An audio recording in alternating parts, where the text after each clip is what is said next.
Hello, and welcome to 5-Minute Math. Today we are looking at the 5th grade concept of division with two-digit divisors. This is standard 5.3c in the great state of Texas, and we are using item number 34 of the 2025 released STAAR test. This is a new item type called inline choice, and if you haven't done so already, please go ahead and take a moment to pause the video, work this problem out on your own, unpause it, and we will look at our answers together. All right, so we've got a little bit of a problem situation, and it's 2 points. It's 2 options here. Notice if I select one and then try to move on, it is going to give me that error message.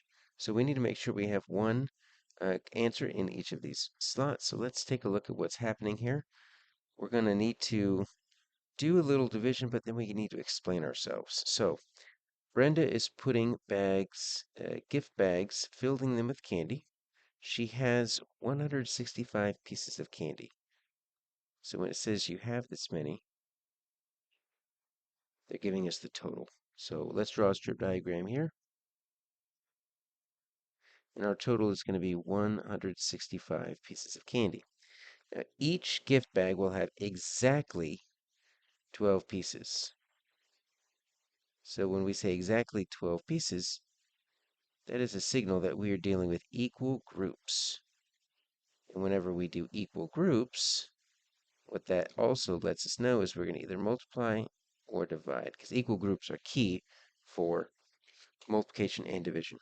So each bag is going to have 12 pieces. How many gift bags can Brenda make? Okay, so basically what we're doing is we're wondering how many 12s can I get into 165? That's my question. How many 12s are there? So I can skip a count by 12s if I want to. Hopefully at this point we're thinking, you know what, division's going to make a little bit more sense. So let's divide 12 into 165. So it is a little bit of a larger divisor. So what we do sometimes is it might be helpful to kind of write out your multiplication facts, right? So 12 times 1 is 12, 12 times 2 is 24, 12 times 3, just keep adding 12, right? 36, 4 is going to be 48, 5 is 60. You don't have to go all the way down, but let's see if that helps us. Because we need to start thinking 12 as our divisor. Can it divide into 1? No. So can it divide into 16? Yes. Now we're just gonna ignore the 5 right now. 12 goes into 16 how many times? 1 time. So 1 times 12 makes 12. And now we subtract. Is 16 minus 12, is that difference less than 4 or less than 12? Yes. 4 has to be less than the divisor. If not, you didn't divide enough. And so you always need to check to make sure your difference is less than, not equal to, not greater than your divisor. And then if that's the case, you're good to go. Bring down another number. Now we got 45, we divide all over again. So this is going to help. You notice I can get all the way to right here.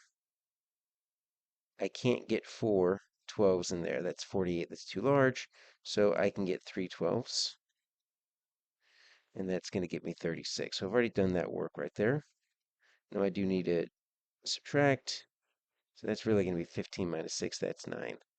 All right, so I've got 13, remainder 9. Because if I do 13 times 12, what that's going to be is 156. And then I've got an extra 9 left over to get me to my 165. Okay, so look at my questions. Brenda can make a maximum of how many gift bags? Well, we already said she can only make 13 gift bags because each bag has to have exactly 12 pieces. And then the remainder represents the number of pieces of candy. She's got a remainder of 9. What does that mean? The number of pieces left over, added to, no, we're not adding to the last bag. And we're not using 9 in each gift bag. We're using 12 in each gift bag. So that's literally our leftover. So 2-point problem, our answers are 13 and leftover.